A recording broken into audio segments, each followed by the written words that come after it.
if I had to tell my younger self something about sex, health, and identity and all that stuff, I would just say to myself, just be open. Growing up, in terms of like learning about sexuality and my own identity as a gay person, I was so closed off growing up because I grew up in a religious family, Catholics, and you can imagine how that can kind of, because the church itself can be very problematic towards gay people like myself. For me, there's just so much shame in being closed off growing up and being, I wasn't open about anything. Like there's this one time at church, and this was, I think, at the time when Canada was just trying to legalize gay marriage. I think I must have been 12 or 10 or something. I was kind of emerging into my own sexuality and starting to figure out, I think I might be gay. We were at church, and some politicians coming in and saying, we oppose same-sex marriage and all that stuff, and we have a petition for you to sign. And who stands up to go over to that petition and sign it? My parents. My own parents signed it. So you can imagine how that, as a kid, it can close you off. You don't even want to, you're even afraid of yourself. You're even afraid of exploring yourself because even your parents, who you love the most, are signing this thing that directly opposes who you think you might be. And I'm lucky now, though, because, over the time, my parents, changed their viewpoints, and now they're cool with me being gay, and, they're completely cool with it now. But back then, it was traumatizing. At that point, too, when you're, a young pubescent teenager, adolescent, growing up, whatever you call it, that stage, you're going to be exploring yourself. You're going to be touching yourself. You're going to be exploring masturbation, different things. You're exploring your sexuality, which I was doing, but I was so fucking ashamed of it. There's this one time I was at confession, and this was a point where I was, I think I was maybe masturbating once a week. Yet I thought I was a sex addict because I was so ashamed of myself. And so I went to my priest and told him about this. And he said to me, oh, it's a mortal sin, a very mortal sin. So you need to say this many Hail Marys and this many Our Fathers and all that stuff, and then repent and never do it again.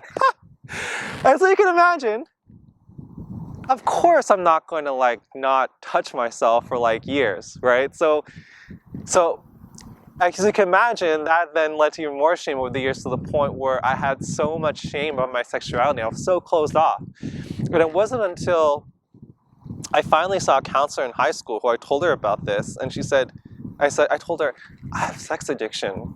And she told me, what? Okay, can you explain this to me? And I said, because I masturbate once a week.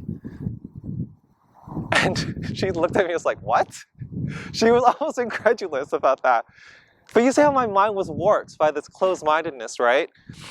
But she helped me through that, and she helped me to start going on that journey of learning not to be ashamed of myself. And it's amazing now because, I'm now working in, the sex education field. I give workshops about, sex toys.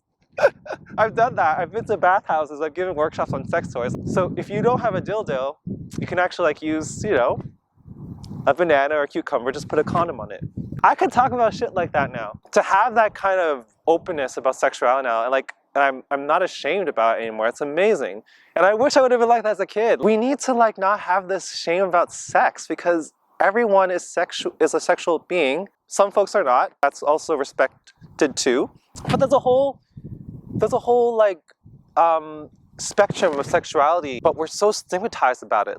People stigmatize people who are asexual. People stigmatize people who are polyamorous. There's so much shame around sex, or not having sex even, and we just need to be open.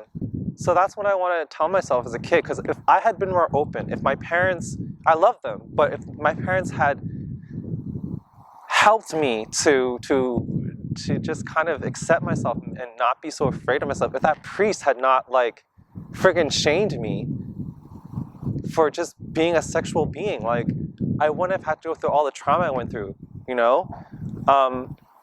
need that in our society, and we need to be able to, I think, openly talk about sex and all spectrums of who we are as sexual human beings, and also as humans too who don't have sex either. So that's all I gotta say.